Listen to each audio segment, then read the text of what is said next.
Hi hello నమస్తే welcome to CM today. నేను మీ మధు. వైఎస్ఆర్ కాంగ్రెస్ పార్టీలోకి జేసీ కుటుంబం వెళ్తుందా? ఇప్పుడు రాష్ట్ర వ్యాప్తంగా ఇదే చర్చ నడుస్తుంది. ఈ విషయాన్ని టీడీపీ సీనియర్ నేత Tadipatri municipal chairman JC Prabhakar Reddy నోటి నుంచి రావడంతో సంచలనంగా మారింది. ప్రస్తుతం తాడిపత్రిలో TDP versus YSR Congress party అన్నట్టుగా ఉంది. అక్కడ ఉద్రిక్తత పరిస్థితులు బాగానే కొనసాగుతున్నాయి. ఎదురు పడితే మాజీ MLA Kethireddy Peddareddy, JC brothers కొట్టుకునేంత పరిస్థితి కూడా ఏర్పడింది. ఇక వైసీపీ అధికారంలో ఉన్నన్నాళ్ళు జేసీ ఫ్యామిలీని ఓ రేంజ్ లో ఆడుకున్నారు పెద్దారెడ్డి. అయితే ఇప్పుడు అదే పెద్దారెడ్డి ఓడిపోవడంతో సీన్ పూర్తిగా మారిపోయింది. ఏడాదిగా తన సొంత నియోజకవర్గానికి సొంత ఇంటికి రాలని స్థితిలో ఉన్నారు పెద్దారెడ్డి.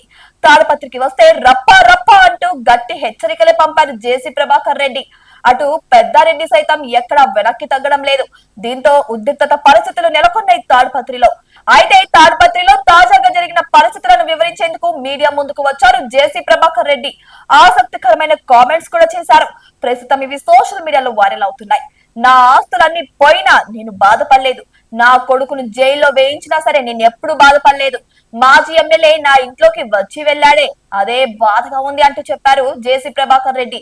అయితే మాజీ ఎమ్మెల్యే పెద్దారెడ్డి ఇల్లు అక్రమంగా రిజిస్ట్రేషన్ అయ్యిండేదే. ఇక కలెక్టర్ డివియేషన్ చేయమని లెటర్ కూడా ఇచ్చారు. ఇక వైసీపీ నాయకుల జోలికి మేం పనిగట్టుకుని వెళ్లలేదు, లీగల్ గానే వెళ్తున్నాం. వైసీపీ కార్యకర్తల జోలికి ఎప్పటికీ రాం. అంతేకాదు మేము త్వరలో వైసీపీలో కూడా రావచ్చేమో అన్నట్టు ఆయన మాటలైతే విసిరారు. ఎందుకంటే వైఎస్ ఫ్యామిలీతో మాకు చాలా అనుబంధం ఉంది. మాజీ ఎమ్మెల్యే పెద్దారెడ్డిపై నాకు కక్ష ఉంది. నేను అతడిపై లీగల్ గానే వెళ్తాను అంటూ సంచలన వ్యాఖ్యలు చేశారు జేసీ ప్రభాకర్ రెడ్డి. అయితే పరిస్థితులను వివరించే ప్రయత్నంలో భాగంగా జేసీ ప్రభాకర్ రెడ్డి వైఎస్ఆర్ కాంగ్రెస్ పార్టీలో వెళ్తామన్నమాట ఇప్పుడు హైలైట్ అవుతుంది. వైఎస్ఆర్ కుటుంబంతో జేసీ ఫ్యామిలీకి మంచి అనుబంధం కూడా ఉంది.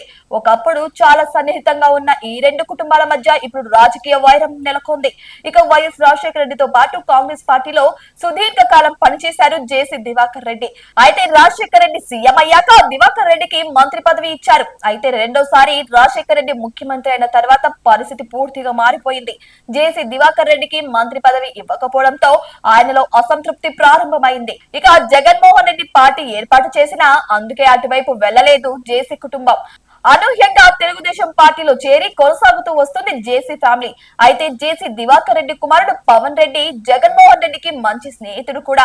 ఇద్దరు క్లాస్మేట్స్ కూడా. అయితే తాజాగా జేసీ ప్రభాకర్ రెడ్డి ప్రకటన చూస్తుంటే మాత్రం ఏదో జరుగుతుందన్న అనుమానం కూడా వస్తుంది. ఒకవేళ 2029 ఎన్నికల్లో వైఎస్ఆర్ కాంగ్రెస్ కనిపిస్తే మాత్రం జేసీ కుటుంబం టీడీపీని వదిలిపెట్టడం ఖాయమని విశ్లేషకులు సైతం అభిప్రాయపడుతున్నారు. మరి మీకేమనిపిస్తుంది? ఎప్పటి నుంచో టీడీపీని నమ్ముకొని ఉన్న ఈ జేసీ బ్రదర్స్ ఇంకా టీడీపీలోనే ఉంటారా? ఏదో మాట వరుసకి అనాలి కాబట్టి అలాంటి మాట అన్నారా? లేదంటే నిజంగానే వైఎస్ఆర్సీపీలో చేరడం ఖాయమే అంటారా? మీకేమనిపిస్తుందో కామెంట్ బాక్స్ లో కామెంట్ చేయండి. ఇటువంటి మరిన్ని అప్డేట్స్ కోసం మా ఛానల్ ని సబ్స్క్రైబ్ చేసుకోండి.